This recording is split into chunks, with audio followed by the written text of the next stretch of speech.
so Mandy is handing out some handouts. We have handouts from our slides for you, and also some resources for you and sample letters and things like that that we'll talk about.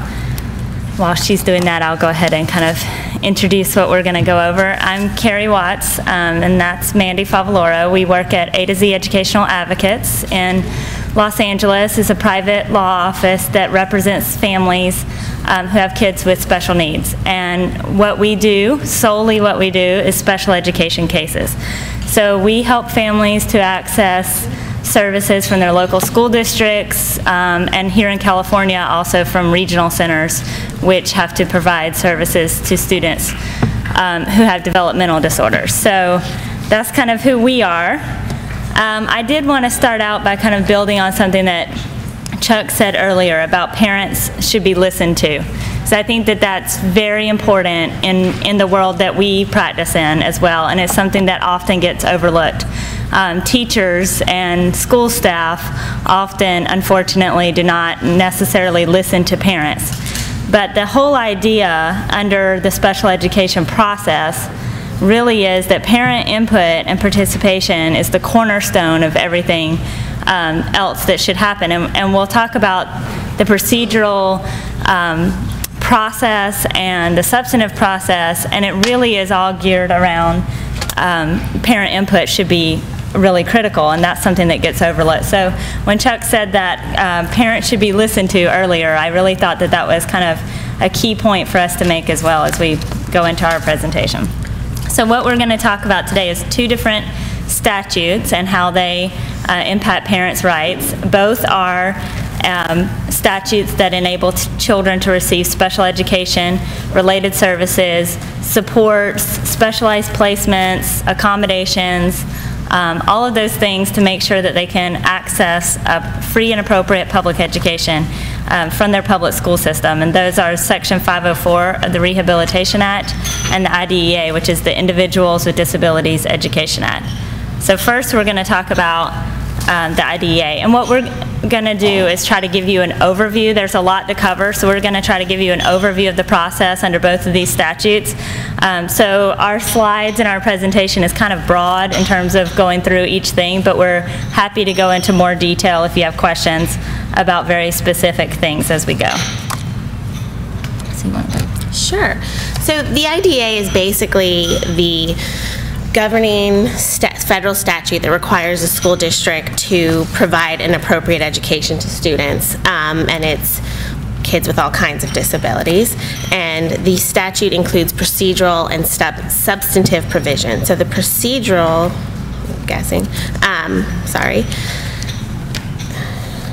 So one of the major principles of the IDEA is parent participation, and we heard about that earlier. Parents are really the cornerstone of these procedural requirements. So you have a number of rights as parents in these IEP meetings when you go to present assessments and different things that we're going to go into, but the rights are really around what the parents' rights are, the procedurally. And so you have a right to a FAPE, which is the free and appropriate public education in the least restrictive environment, which is LRE. And you have the FAPE has to meet the child's unique needs, enable the child to receive an educational benefit, and comport with their IEP, which is the written document that you have that has your goals and your services, which we'll get into, and it has to be provided in the least restrictive environment. Okay, so the first issue obviously is how do you become eligible for all of this? How do you get in the door to get special education? So this is just an overview of what the two prongs are for being eligible for special education under the IDEA. The first prong is very obvious, that we're talking about students who have a disability. That means kind of two things, or it could mean two things. It could mean a diagnosis of a disability that you have from a medical doctor, but it also has to mean that the child fits into one of the categories, and we're going to talk about that. So coming in with just a medical diagnosis on a piece of paper is not enough. You also have to then fit that into one of the categories, and each state defines those categories a little bit differently, but we're going to talk about those in a second. And then the second prong is that because the child has that disability, the child requires special education and related services in order to benefit from their education. So a child obviously, presumably, could have some sort of disability and not need any kind of support in their school system. So just having a disability isn't enough. You also have to, because of that, require special education. So as I said, the way that it's structured is that there are eligibility categories. And with students who have complex medical needs, a lot of times they may fit into a variety of categories. There may not be a one-size-fits-all category that would cover your children. So these are some of the categories that you can talk about. Speech and language impairment, which means that the child has a delay in either their receptive or expressive language skills, an articulation disorder, they may have a stuttering disorder, any types of speech and language issues, delays in how you communicate. Autism, obviously, is it's students who have a diagnosis of autism, but also in many states, like in California, the definition actually is defined by autistic-like behaviors instead of a diagnosis. So a student who has a different disability or a different diagnosis but has behaviors that would typically be what you would see with a child with autism, such as communication delays, social skills deficits, stereotype behaviors or self-stimulatory behaviors, ritualistic behaviors, all of those things could fit into that category even if they don't have a diagnosis of autism.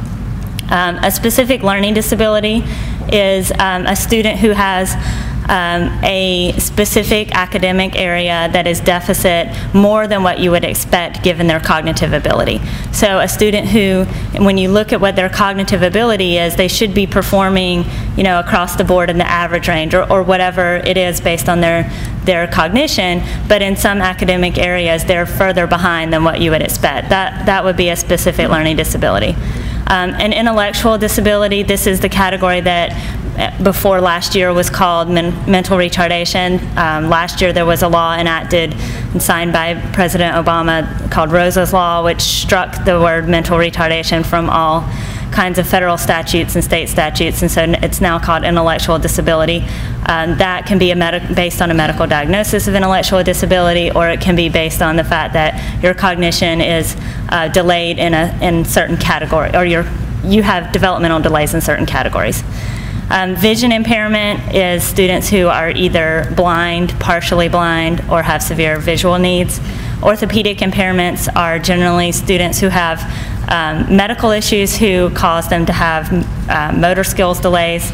And then other health impairment is really, I think, an important category, because other health impairment can be any kind of medical disability. What typically schools are talking about with other health impairment is attention deficit disorder, just because that happens to be very common.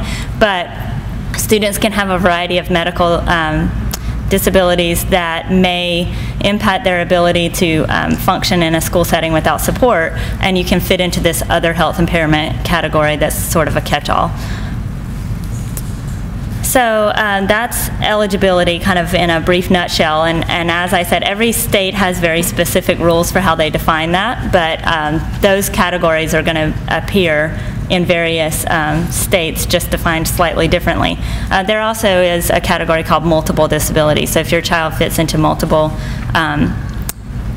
situations, then they can have that category. And one thing I should mention before we move on to eligibility, because your children have a diagnosis that is extremely rare, it is very likely that they would also fit into what's called low incidence eligibility. So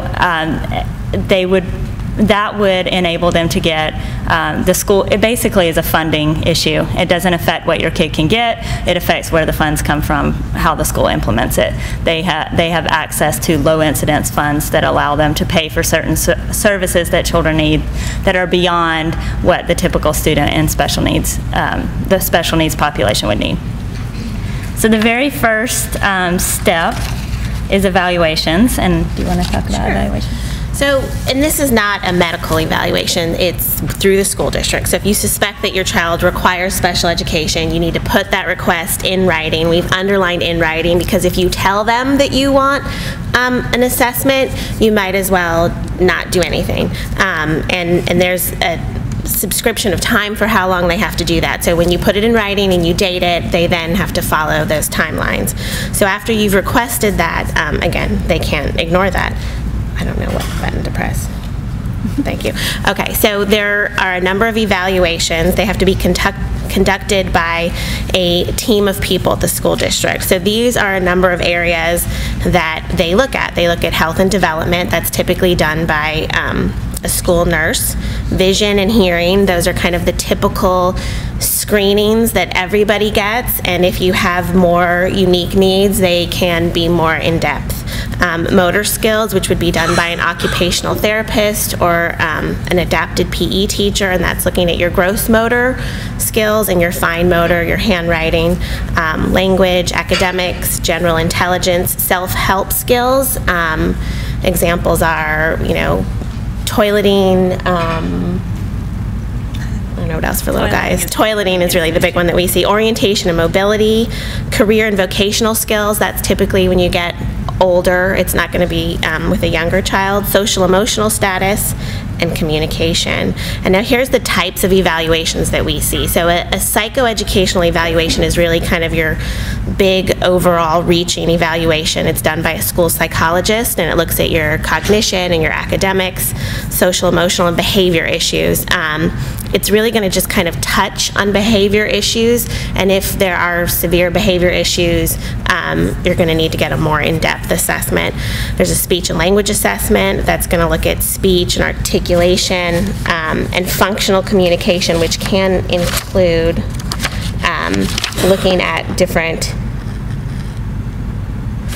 types of communication. Occupational therapy, that's looking at your motor skills. Physical therapy, gross motor function, and that's, and again, all of these are through the lens of how you access your education. So the school districts typically don't care what's happening at home. They want to know how it affects you at school or in your education. If you're on a, we have some clients that though the least restrictive environment is the home setting. So then they will come into the home. If you're being educated at home, if you have a home teacher, then that's when you're going to be in the home setting. Adapted PE, that's looking at, again, your gross motor skills, your play skills. Vision, again, that could just be the screening or visual processing, visual tracking. We have students that go to vision therapists to, you know, get exercises to learn how to track if they have tracking issues or any kind of eye issues. Behavior, again, this could be a functional behavior assessment.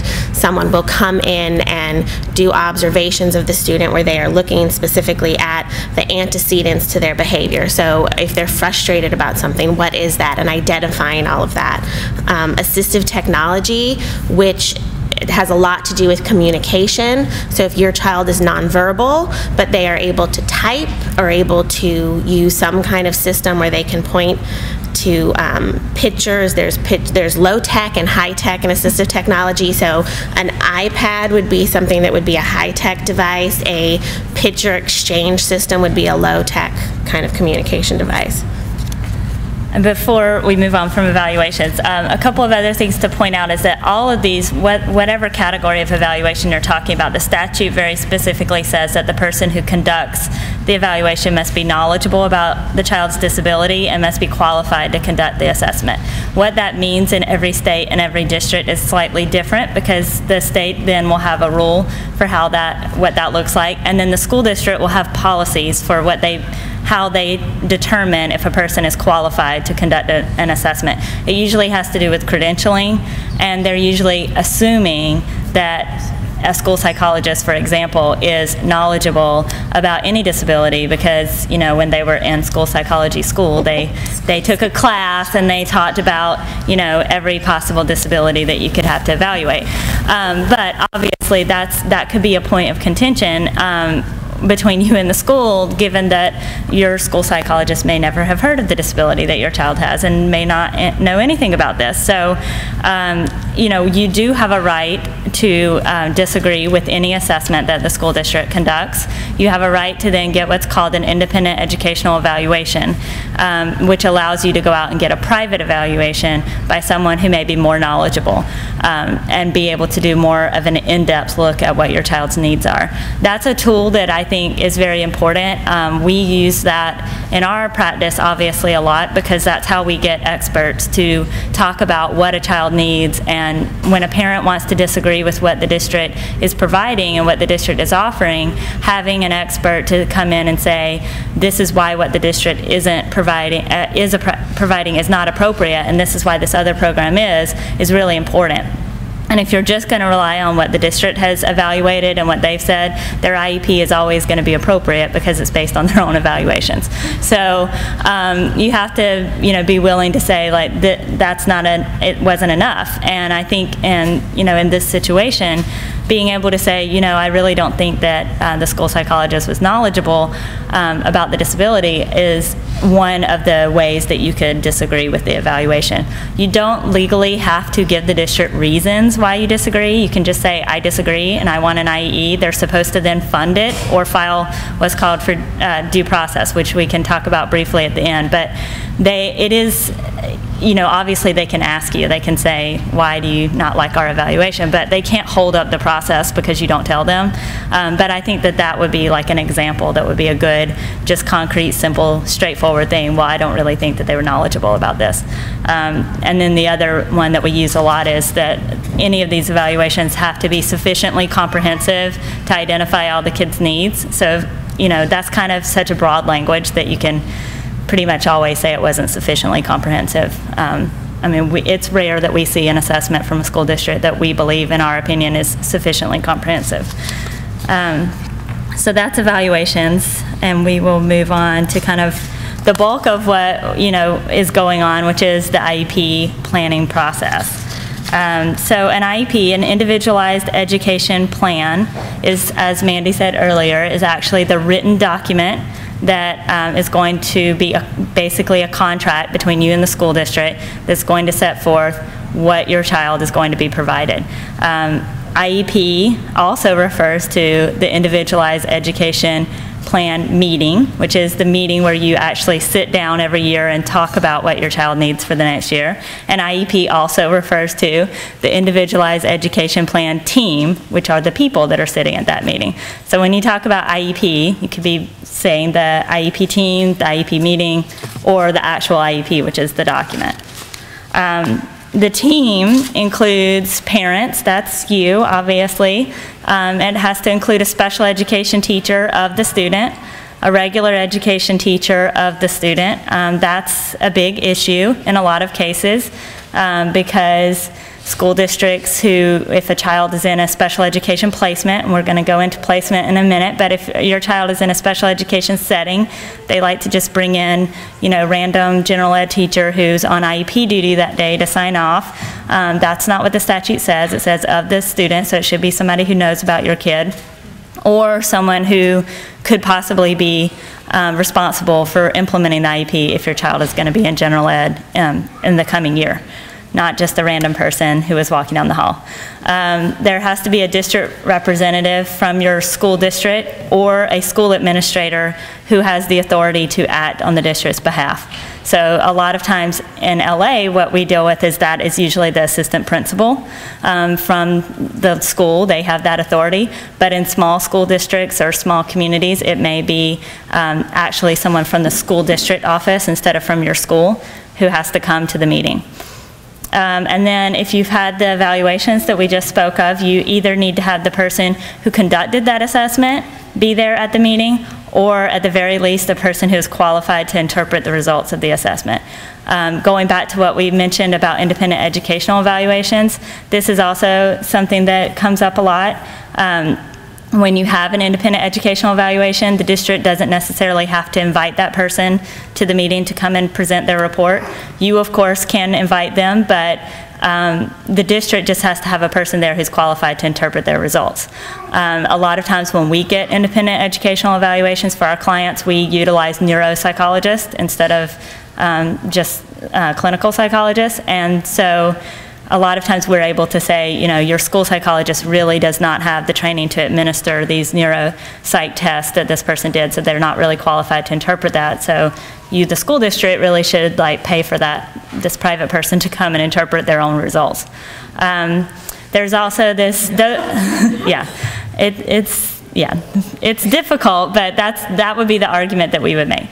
The first section there was really about the required team members, and then the second part is what we call the discretionary team members. And this is sort of a catch-all. You can invite anyone to the IEP, basically, that you want. You can invite your friend, you can invite your neighbor, you can invite your doctor, and of course you can bring an advocate or an attorney with you, a tutor who may be providing private services, anyone else who's providing private services, and honestly, I recommend that everybody bring someone else with them to the IEP. Well, even if it's, you know, your next door neighbor and you just want to bring in somebody and say, this is my friend, because having the support of someone else sitting there with you is a big deal. When you go into an IEP meeting, it could be 20 people in the room, and 19 of those people could be school district employees, and you are the parent by yourself, or maybe two parents there. Having another person who it's not their child, but they care about your child, sitting next to you and just being there for moral support, to be an extra pair of ears to listen, and so that later you can say, did they really say that? Or can speak up for you, you know, when you need that. It really means a lot. And speaking of, did they really say that? Another thing about IEPs is that you do, in most places, have the right to tape record IEP meetings. So you need to look at your state statute and see what that says. But if you do have that right, then this is another thing that I just universally advise, which is that you always tape record IEP meetings if you can, because those tape recordings sometimes can be used in a hearing later, but more importantly, it really just kind of puts the district on their best behavior to, you know, come in and at least they know that this is being tape recorded. They're not going to try to give you, sometimes they do anyway, but they may not be trying to just, you know, be sneaky with you and try to coerce you agreeing to things that you don't want to agree to. Okay, so that was kind of an overview of the team. What happens is when the IEP process is convened, you have to develop goals and objectives, modifications and accommodations, and appropriate and necessary related services and specialized instruction. So those are sort of like the overview, and we're going to talk about all of those. You want to talk about goals? Sure. So a goal is typically for a year. You have to have an IEP every year, so they'll write a goal for a year. So, you know, a year from now, Susie will be able to do this. Unless you're in a 3-year state. Unless you're in a 3-year state, which we're not right now. So they need to be in each area of unique need. So that could be communication. That could be that your child learns to advocate for themselves. You know, that they reading, I mean, all of the academic areas, obviously. They have to be written so that you can make progress towards the general education curriculum. It's not, and so the goals are very important because those drive your services and your placement. So if you have communication and speech needs, you want to make sure you have a goal in that area, otherwise you're not going to get any speech services. So the IEP team is not going to write, you know, if your child has needs in every academic area, you're not going to have 10 math goals, but you're going to have 1 or 2 math goals, and you're going to have 1 or 2 reading goals, but you want to make sure you have at least 1 in every area, or you're not going to get the service on the other end. And they need to be measurable, so it can't just be, you know, Jack will improve in math. I mean, that means anything. He, you know, he adds today, he adds tomorrow, he improved. You know, Jack will be able to identify which operation to do when given a list of 10 math problems on 3 out of 5 occasions. That's what you're looking for, and that's kind of the specifics, and, you know, but it needs to be more specific than he'll improve in something. Down, okay. So here's all of the related services, and we talked about some of these. They relate back to the assessments. So you have speech and language services. Those are with a speech and language pathologist. Occupational therapy is with an OT. You can have PT, adaptive physical education, behavior services, which can include the support of a one-on-one aide in the classroom. So if your child needs a one-on-one aide because they have any kind of behaviors, if they need it to, and I'm not talking necessarily about behaviors where they're running out of the classroom or they're yelling or they're screaming. It could be a behavior where you need to sit down and pay attention, and they need someone to remind them, look at the teacher, and a teacher maybe of 20 kids can't be expected to always be reminding one child that needs to pay attention and needs to sit down and needs to be engaging that child. They can have someone with them. Social skills groups, those are typically run by a speech therapist or a school psychologist. Recreational therapy, which is how to access your leisure time. So if a child is someone who goes out on the playground and doesn't know what to do on the playground, there's someone who can come in and teach them how to play games and learn the rules of the games and support them. Vision specialist services. So again, we have lots of clients that get vision therapy, which helps with tracking, sometimes with Braille, thank you, and learning different things, or even they'll come in and do a consultation. We have a lot of kids who need, you know, an overlay that's a color that helps them see better what they're reading. Orientation and mobility services. Wait, we had a question. No, we had a question, yes. Just a quick question. The recreational therapy, who would provide that? Okay, so she asked who would provide a recreational therapy. It has to be, yeah, oh, you want to ask again? Who would provide recreational therapy? It's actually called a recreational therapist, and different states, it's going to come under the credentialing in that state, how that is determined who's qualified to be called a recreational therapist. And yeah, it's very little used. In California, it's called a certified recreational therapy specialist, and they have to have a special credential and a special certification from the state to do it. And all the states have? They all have this version. They all have recreational therapy, but how that's credentialed or certified is different by state. It gets very confused with social skills groups, and it gets very confused with adaptive PE, because when you ask for recreational therapy because your kid can't play on the playground, you know, they may say, well, our adaptive physical educational person can come in and teach your child how to play the games, but a recreational therapist actually looks at qualitatively how your child is developing peer relationships, how they understand you know, how they understand what the function of leisure time is, because we don't just go and play games because we like a game. We play games to build relationships, and we play games, you know, for physical, you know, activity and for a variety of reasons. And most of us don't only have one interest. You know, we don't go out and just do one thing every time. So a recreational therapist also will help a child learn how to you know, access a variety of interests instead of just one thing. For older children, when you get to the time when you have to have transition plans, which starts when a child is 16, recreational therapists also work on how to teach a person how to learn how to know what is available in their community, what type of leisure activities are out there. You know, I like to play kickball. Like, how do I find out like about recreational, you know, programs in my community that play kickball, so or those kind of things. Arguing that this is appropriate, right, rather than an APE or something right. else. Because right now my son has a one-to-one lunch aide, and I pulled up in the parking lot at lunch and watched, and she's there chatting with the other lunch aide, and my son's running over there. Right. You know, she has no training. She's a mom. Right. And that I think is a good example of when you would argue that it's appropriate, because your child, you've already tried something else, right. And clearly. Shall I sit there and video record it? So. Well, I mean, I think you would document. We always document. So we always say document what your concerns are, and I think that, you know, asking for a recreational therapy assessment would be your first step. And we did include a request letter in our samples that are how to request an assessment, and you would just modify that to be very specific recreational therapy, and that you think that your child is not accessing their leisure appropriately, their leisure time appropriately. Thank you. That's what you would do with that. And one other that's not on this list is a health aide. So we talked about an aide for behavior. You can also have an aide for health reasons. If your child needs someone who's specially trained, a lot of times we have clients who have feeding protocols, for example, who maybe have a feeding tube or certain foods that they have to eat and not eat others, and a protocol that involves a person who's actually watching the child when they eat to make sure that they're swallowing appropriately and all of those things. So that's an example of when you would maybe have to have a health aide. Yes?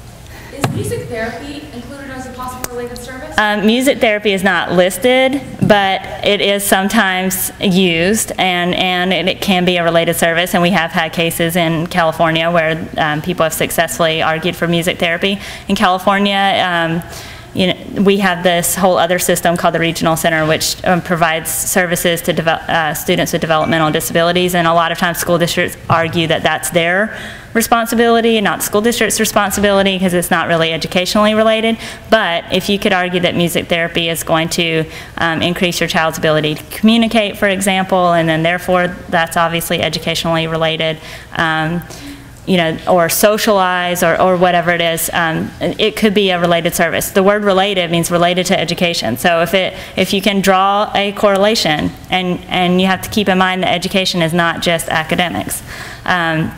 That's something that is a little clearer here on the West Coast than it is in some other places. But I think pretty much every state, if you go back to what your state curriculum standards are, they actually have listening and speaking standards, for example, for elementary school students about learning how to be respectful of others and listen to them. That's social. That's not an academic standard. They have physical education standards and all of these things that you can say, look, clearly you've decided that these non-academic things are part of what you want to teach kids. So communicating is a key thing. It's not just about reading, writing, and doing math. So you could tie the related part of music therapy to something that way.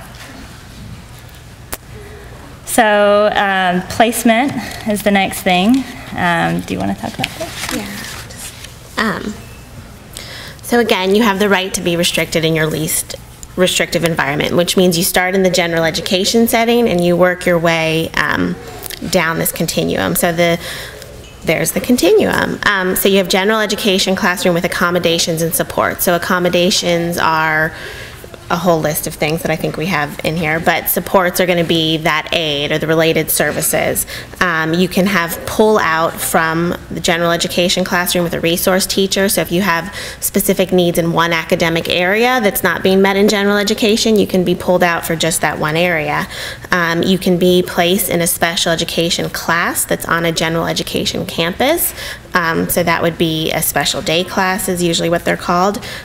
Placement in a specialized school. Typically there's only going to be special education students in that school. There are a number that are run by school districts. There's a number of private ones that are called, in California, and I think all over the place, correct me if I'm wrong, non-public schools. And so that's basically a private school, so it's non-public, but and it'll just have special education students, and sometimes it'll be all children with autism or all children with learning disabilities. They're very specialized. A residential treatment center, which is usually you're living there, you're away from home, they can be out of state. We see students that go there that maybe have more psychological, behavioral type of issues. And then there's placement, home, hospital instruction. So that's when everybody comes to you at home. The teachers come to you, the related service providers come to you, and that's if you have medical needs that maybe don't allow you to go to school. We have kids that have school anxiety that don't go to school. And this could be temporary. It doesn't have to always be where you are permanently. If you had a surgery and you have to be home from school for 3 months to recover from the surgery, then everything has to come to you at home. So here's a list of the examples of types of accommodations and modifications. An accommodation is really just that they're accommodating you in some way. A modification is really modifying the curriculum. So if you are a student, if you want your child to be in a general education placement, but maybe they're not able to do that work, they can modify the work so that you can be in that placement. I don't know how much time we have, so I'm kind of just going to go through these. And if you have any questions, please just interrupt us because we want to make sure we answer any questions you have. So supports and services are what enable you to be in your least restrictive environment. So the least restrictive environment, again, is individualized to your child, and it can include the aide and the support staff. We talked about the health aide, nursing services, or a health plan, which is typically attached to your IEP, and that's developed at the IEP. So a health plan, you should, first of all, always have your doctor provide input into what that is. It's similar to having a protocol that Chuck was talking about earlier, and it should be developed every year. The school nurse has to be involved in the process of making sure that what's in there is appropriate. It should be attached to your IEP, but it also should be able to be a standalone document because it needs to be living in the nurse's office so that if there is some kind of issue, the nurse knows exactly what to do for every student. A health plan could include emergency type of protocols. It could include a feeding protocol if your child has feeding needs. It could include medication protocols. We have students have severe allergies sometimes, and they have to have a health plan to say, you know, stay away from this, and if this happens, you know, the EpiPen or the whatever the medication is. And we have another question over here. Yes. Will all the schools know about these health plans? Like, never heard about this from our school. I think it's something you have to ask for. You have to ask, first of all, that there be a nurse at your IEP. You have to get some recommendations from your doctor about what the protocol should include for your child to go to school, and then you have to specifically say, this is a supplementary support and service that my child needs to be able to, you know, go to school. If you don't have this health plan in place, my child can't be safe at school, so then they can't come to school. They would have to be at home. So it goes back to how you access the least restrictive environment. Having a health plan in place that ensures your safety so that your child can be on a campus allows your child to be in a less restrictive environment than if they had to be in home hospital support because they couldn't be safe on a campus. But I do think that a lot of schools don't, they're not going to actively tell you about this, and it's something that you have to advocate for. What has happened in recent years is that because of budget cuts, nursing services at school has been something that took a huge cut, and whereas there used to be maybe a nurse who is assigned to one or, you know, 2 or 3 schools, which we kind of thought was bad enough, you know, there may be a nurse at the school district office who they can call and say, you know, this kid has this problem, and never checks in at any of the schools, you know, in person. So because of that, I think it's becoming more often that you really have to push for this kind of thing. The other things that have to be included in an IEP before we go on to Section 504 briefly are transition plans, which involve when your child turns 16, you have to start planning for what's going to happen when they get out of school.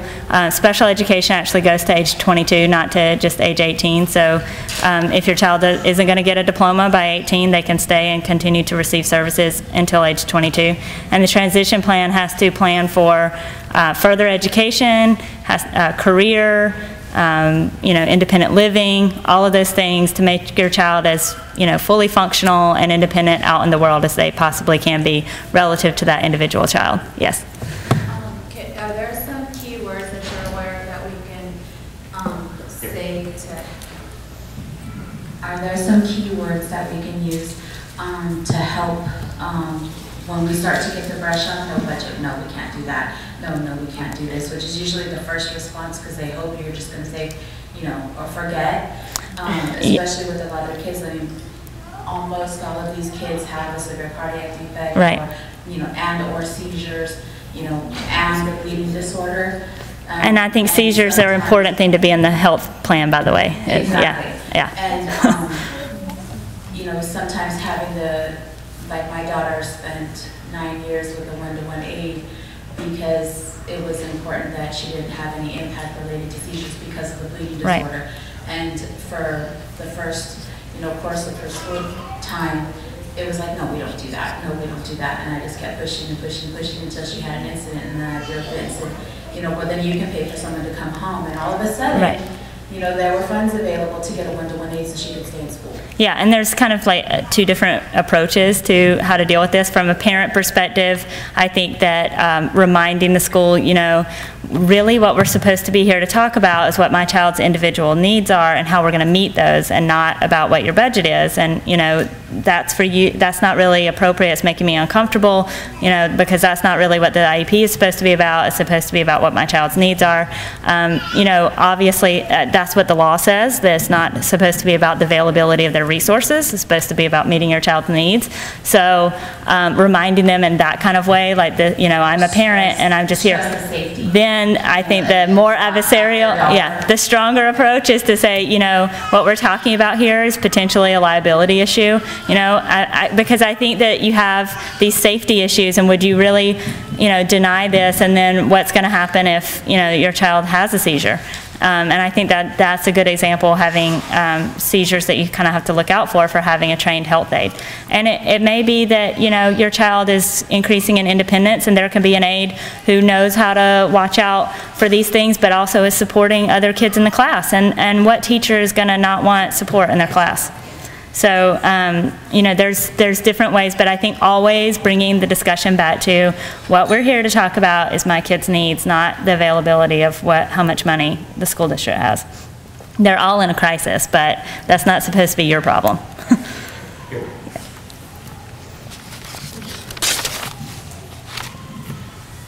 We're kind of going backwards at our school. My grandson, he's pretty intelligent. He could read it through.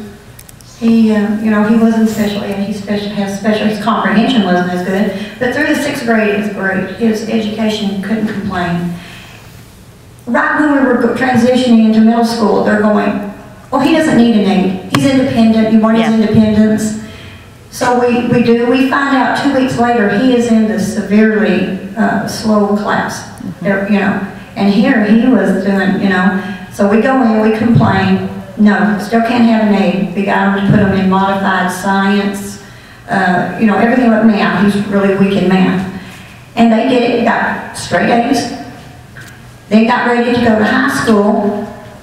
No, we don't want him in any more regular classes, and he is in just with all special needs kids. Yeah. And he is struggling socially. Yeah. He was raised with all the regular kids, and he's actually a snob. I want out of here, I want out of here, I don't belong here. Well, so he's in choir, and he's very good. We have to fight. So all we've ended up with, going into the 11th grade, now we're down to a person who's supposed to go and make sure he gets all his things in choir, you know, his clothes, what he's supposed to wear, what he, you know, everything he needs. And I want him out with his friends at lunchtime and just checking on him, making sure he tends to monopolize, and, you know, that's all. He did nothing. He was kept in the cafeteria all year. I just found out. We had to get with the president of the class to find of the choir to find out. Got a note at the end of the year. I've been so busy, I couldn't go to class with him to do any of this stuff. This is what we agreed to in IEP, and this is what we're down to.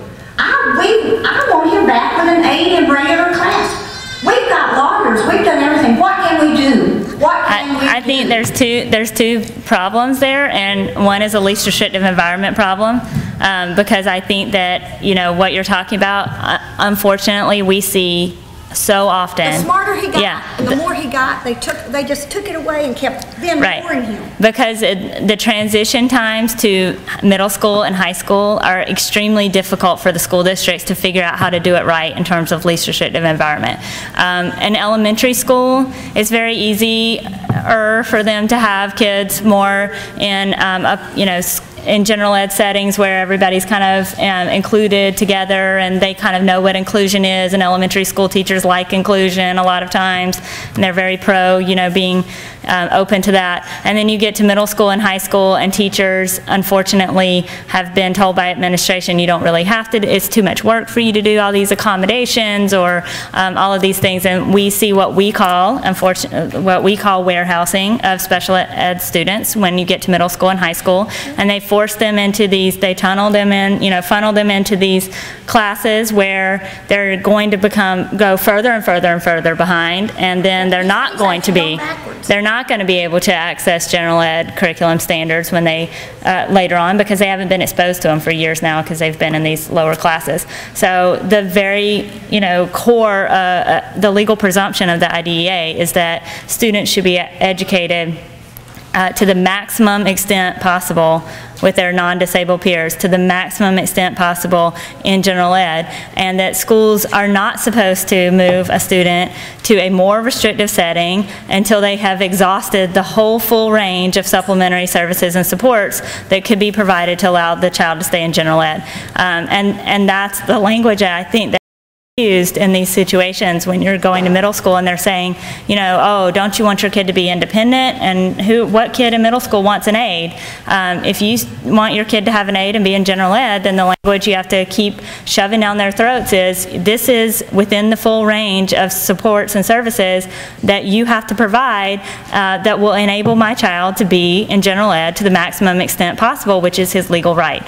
And removal, that's you know, when we talk about placement in special ed, we try to use the word removal to emphasize the fact that that's what it really is. Every child should be in general ed. When you place a child in special ed, it's removal to another setting, and that should only be done because your child's needs are so severe that it justifies that, or that it's not possible to provide enough support to let them stay in general ed. I think that another thing that if your grandson is now in 11th grade, yeah, I think an emphasis to kind of refocus, you know, what has happened now, because now you're in the situation where you've had to deal with this for a number of years, going in and focusing on a transition plan.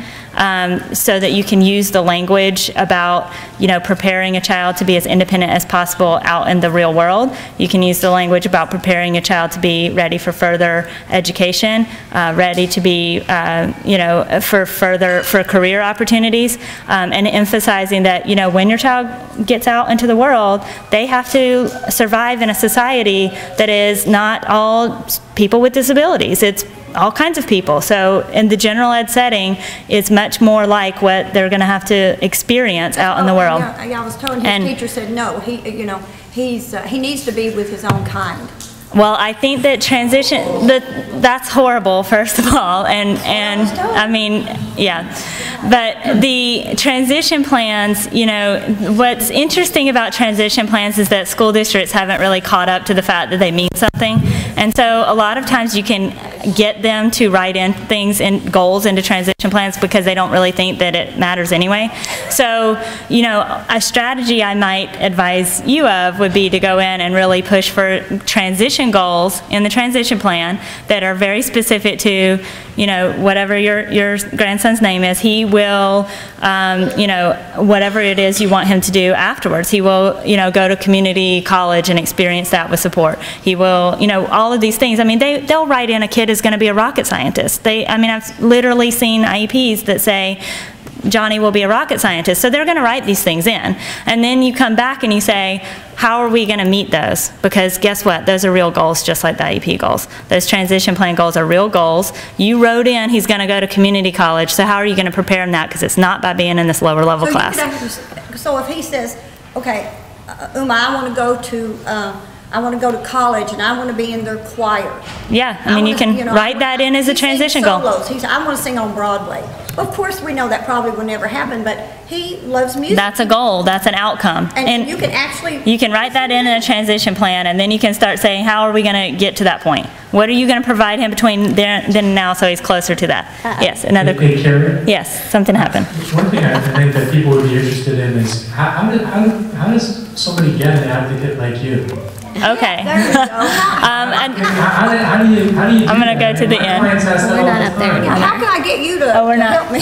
Okay, so on the resources page, that's the first page of the handout that had samples, there's a couple of things on there that I think are a good answer to that question. One is, if you see, it says, the third one down, Council of Parent and Attorney Advocates.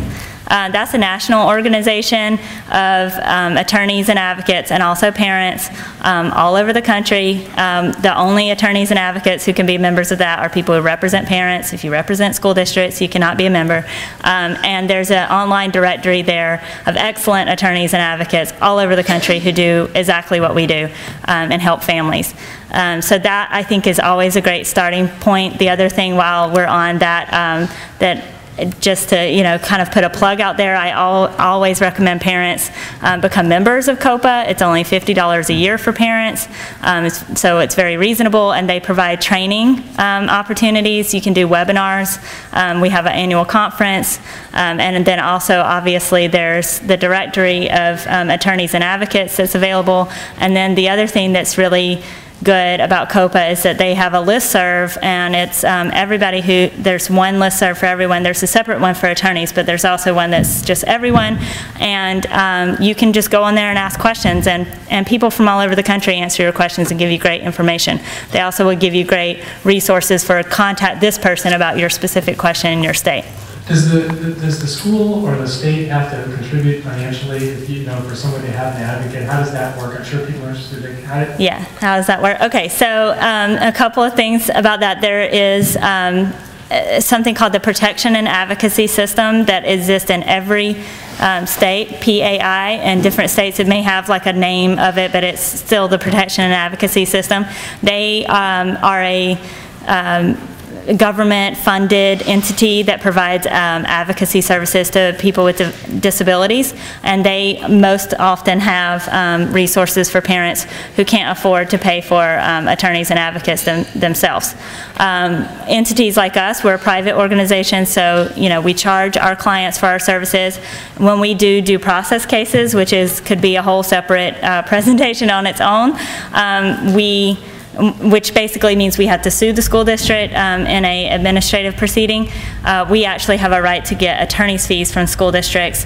So if you have to fight the school district, if you have to go after them to get what is appropriate, there's actually a fee shifting provision so that you can get those fees reimbursed, which is why people like us can often do it for lower cost.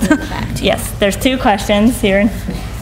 Sorry, the PAI, is that a state or a federal funded system? The money is... Wouldn't it be counteracting because the state, it's going to be a state school? The money comes from the federal government, but it's run by like each state, the PAI. The other thing is that every state, your state education agency actually has to have a list of resources that they have to provide to parents. And really your school district, whenever they're telling you we won't do this or we won't do that, and they have to give you what we call prior written notice, they're supposed to give you a list of resources. Their resources are usually called themselves. You know, yeah, call us and we'll tell you what your rights are. So don't, you know, but the state is supposed to maintain a list of low-cost and free attorneys and advocates, and then also just a generic list of resources that you can pay for. Yes? Our daughter's 2.5, going in for her first IEP. Yes. About 6 months. Would you recommend having some sort of representation yes. right off the bat? Yes. And reading and seeing what they offer, and then... Yes, absolutely, because we say all the time our favorite cases are our preschool cases, because we like to get involved early on when a child is small, just because we can go to those initial IEPs. Sometimes we have to fight and go to due process after an initial IEP, but your likelihood of having to go again for a while is a lot lower when you do it that first time. And you know, it really allows us to make sure that there's a good program in place from the start, and we can work with that family sometimes the entire career of that child's education. But we've got a good foundation, and I definitely recommend having somebody with you the very first IEP. Yes. I'm going to kind of piggyback on that, because they started Zion before we even knew 11Q. Any further diagnosis, he was just a special little boy, and we started with special education because that's the direction that they pushed us to. And now we have a case on our hands where, thank God, he is in ABA therapy, and with the autism diagnosis, I really feel that he's getting what he needs. However, for a public school standpoint, we're really pretty much screwed, because now that we've pulled him out and he's only been around severely handicapped kids, I mean, they've never tried the least restrictive on Zion. Well, and how old is your child? He's 7 now. And been getting primarily ABA services? Well, just for the last 6 months. Okay. Well, one of the things about ABA, and ABA, for those of you who don't know, is Applied Behavioral Analysis. It's one of kind of the original behavioral therapy services for students with autism. And when you look at the research for ABA, what's interesting is, you know, there's a lot of controversy on like what it works, you know, for and what it doesn't work for in terms of skills. But some of the research that is positive shows that it increases a child's likelihood to be able to access placement in a general ed setting. And when you look at students who are between the ages usually of 3 to 5 and they get like this intensive service and then they go into general ed kindergarten, they're much more successful. So if you've pulled your child out for that and they've been in ABA now for 6 months and you are going to continue that, I imagine, for some time going forward, then I think that, you know, you can't just assume, well, because they were in this special education placement before, that they can't go into general ed now. It still is removal. Even if you've never been in general ed, it still is removal anytime you have an IEP that says special ed, because the presumption is general ed. So I think you have to kind of focus everyone on that presumption when you go back to say, you know, the whole idea of this was for my child to learn these specific skills, and he has learned them, and now we have to presume that he can do those things in general ed. What about our right to have an ABA therapist transition him back into general? She asked for the microphone that what about her right to have an ABA therapist transition the child back into school. We have had, not just for transition purposes, but sometimes have argued for a one-on-one aide on an ongoing basis who is ABA trained. And that's the case you're going to have good experts for. I mean, that's my number one advice about that, and it may be the people providing the ABA and supervising the one-on-one aide can be an expert.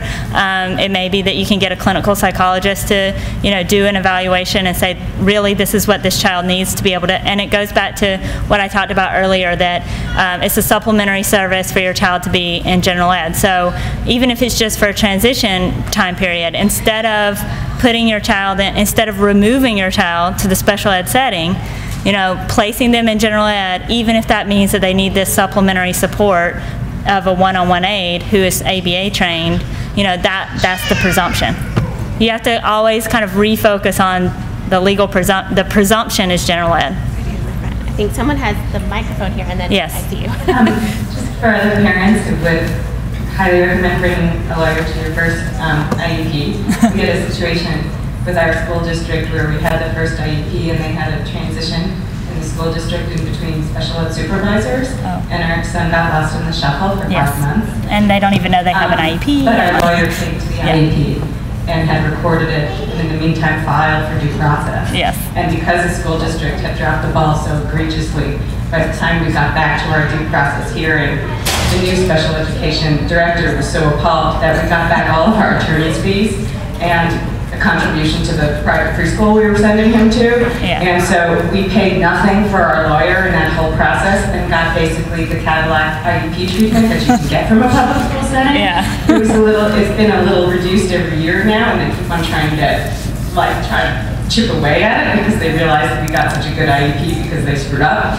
But we never would have known how to catch that, and we also didn't wind up paying for the lawyer. So I think it's worth the investment of having the lawyer there because they can get back their own fees. Right, a lot of times, in a lot of cases. And that's what we were talking about when we file for due process. There is, if you win, this fee shifting provision that allows you to get attorney's fees back from the school district. And California is one of the states where there's this unique circumstance where if you file for due process but don't go through the hearing, it's kind of the nature that the attorney's fees are included in settlement agreements. So not always. That's not the case in every state, but here in California you do get attorney's fees in your settlement agreement. So you don't have to go all the way through the hearing and win the hearing. As long as you file it, they're on the hook for the attorney's fees. And again, that's not the case in every state, so you want to check with the attorney that you're dealing with about that, just to make sure you don't want to be out of pocket fees that you think you're going to get back.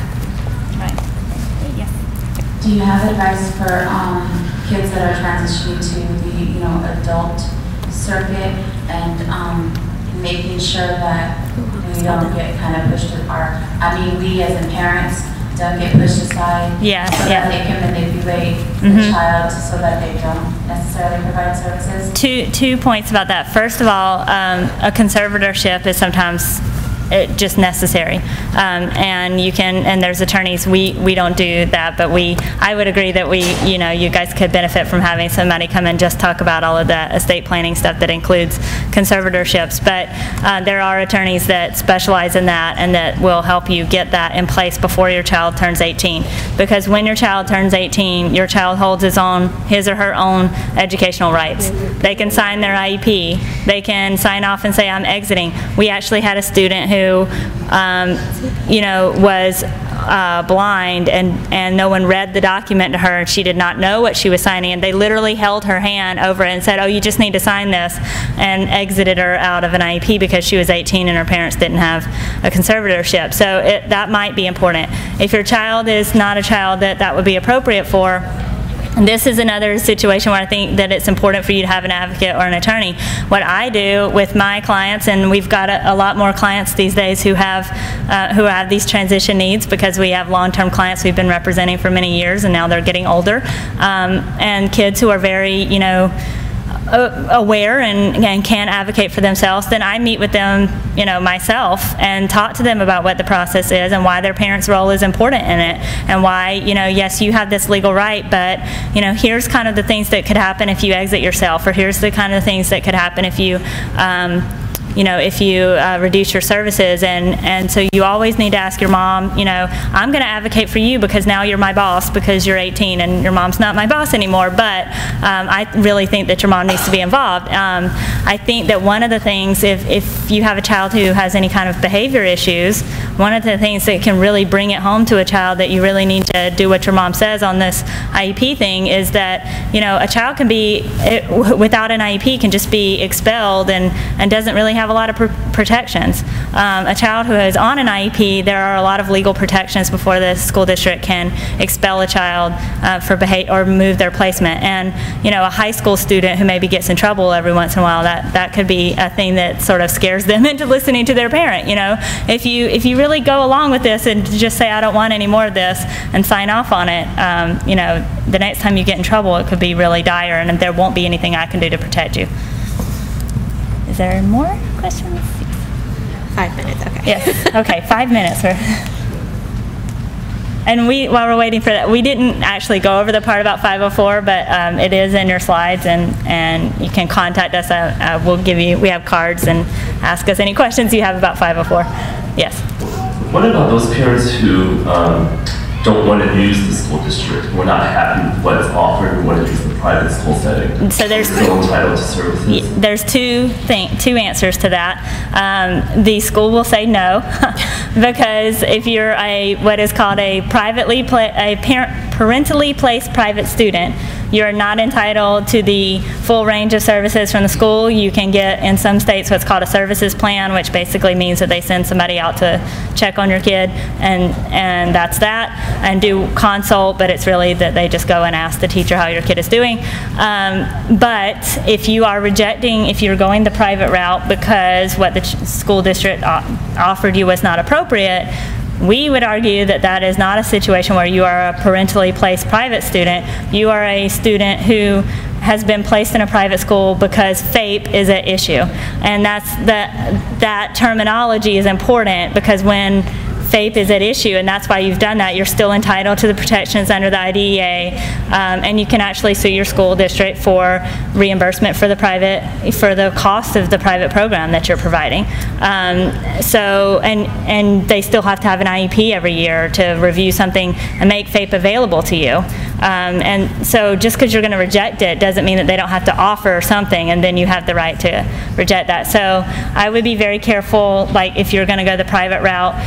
I think that's definitely a case where you need to have an attorney look at it and advise you. If you really just want to be done with the whole thing, and you have the money to pay for a private program and you don't ever want to have to see the school district again, that's one thing. But if you really need some help with funding that or some services from the school district, you're going to need advice from an attorney for how to make sure you put the protections in place to do that. And that goes too for if you're just looking at maybe you want private speech services because you have a specific need that, you know, the speech therapist at the school can't meet.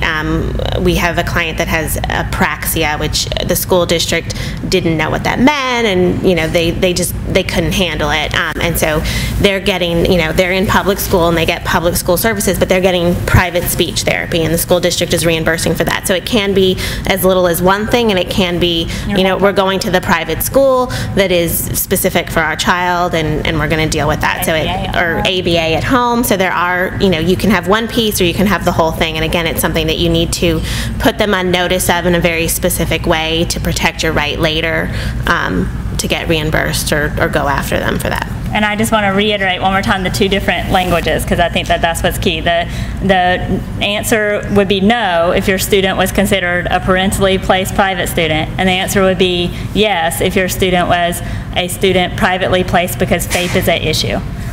So you've placed your child because you think the district did not offer FAPE. That's the answer. That's then yes, you can still be entitled to the protections. Is there one more? Yes. And I think this probably has to be our last one, I think. Yeah. Because we're way over.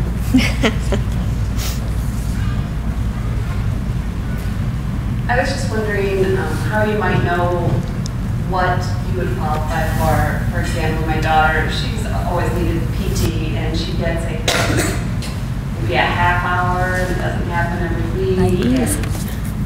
Yeah. And that's when you want to, you're going to want to request a new updated assessment first from the school district, and it's probably going to come back and say a half hour is great, we're doing our job perfectly. And that's when you say, I disagree with that assessment and I want an independent educational evaluation. And they have to either provide you a list of people that they contract with who do independent evaluations in PT or speech or whatever it is, or give you the criteria, because you can go pick your own person. You don't have to go from their list, because they've got, you know, the PT down the block that's also going to say a half hour, and maybe she works for the school district, you know, they've got one doing it for the other, so that's not really independent.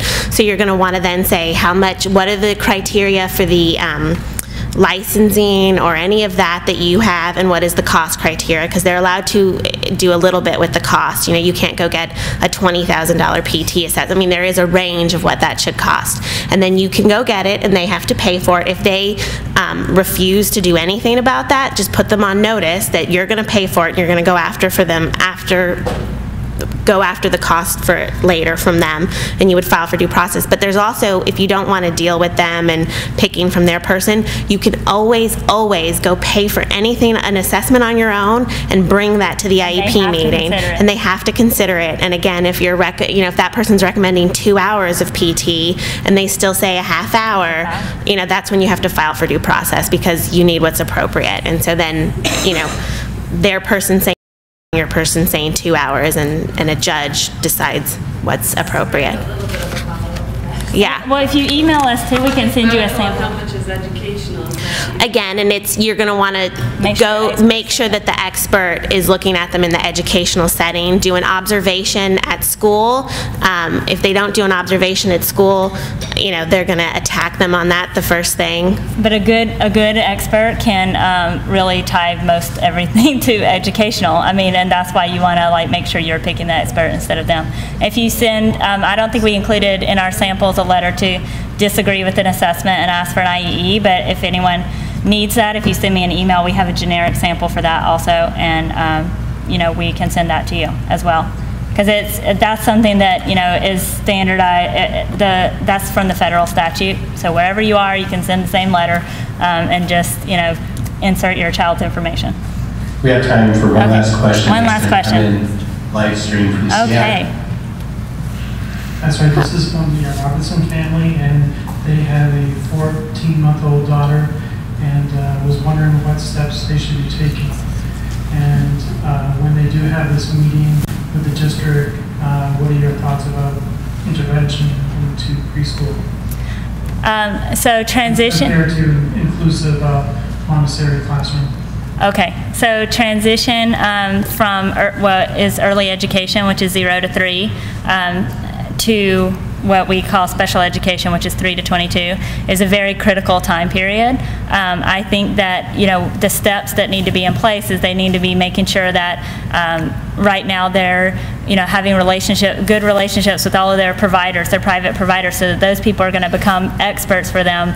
Because one of the things that we see is that a child has this wonderful program from 0 to 3. They have, you know, behavior services 25 hours a week, and they have a speech therapy 3 hours a week, and PT and private OT and all of these things. And then when you turn 3, the school district is, okay, you're going to go to this preschool, and you're going to get our speech therapist come in and do a whole class, you know, speech lesson, and our OT is going to come in and tell the teacher how to do occupational therapy, and that's that. So having all of those people ready to say the child's needs still require this level of services is going to be important, and so working with them to make sure that they're doing good progress reports and really reporting what the child's needs are is critical.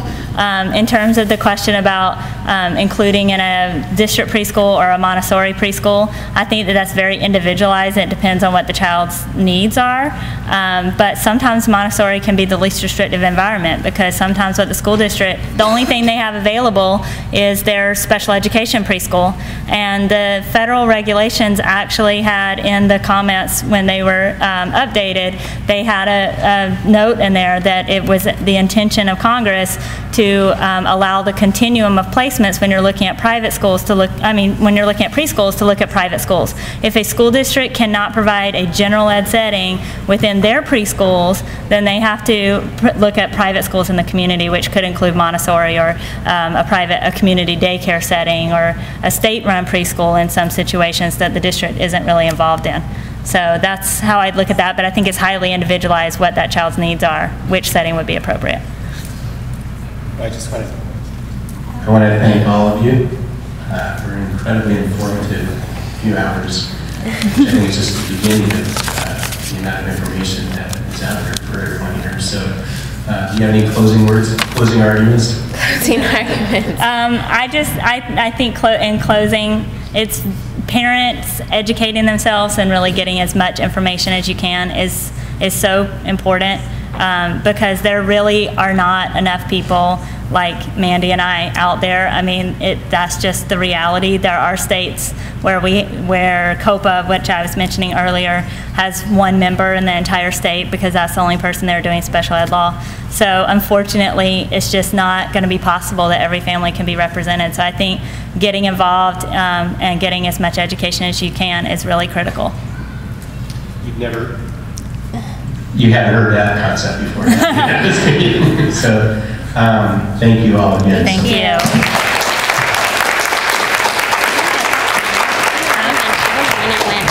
Just a couple quick announcements. When I bumped into Chuck this morning, he kindly pointed out to me what an elegant dresser I am.